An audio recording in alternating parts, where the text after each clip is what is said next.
Сәлем достар, бүгін сіздермен компот дайындайтын боламыз. Ол үшін бізге кептірілген жемістер қажет және азырақ шекер.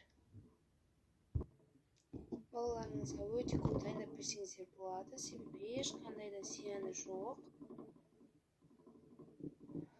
Барлығын үстімізге салып алатын боламыз.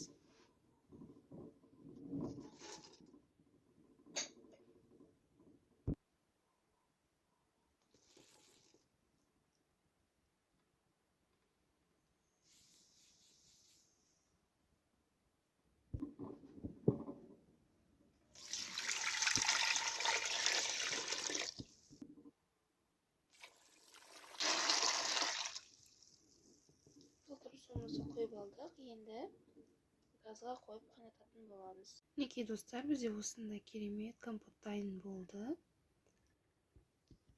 Жасап көріп, балаларыңызға берсеңіздер болады. Бізде қазір ыстық күйінде тұр. Кішкене суытып, балапандарыңызға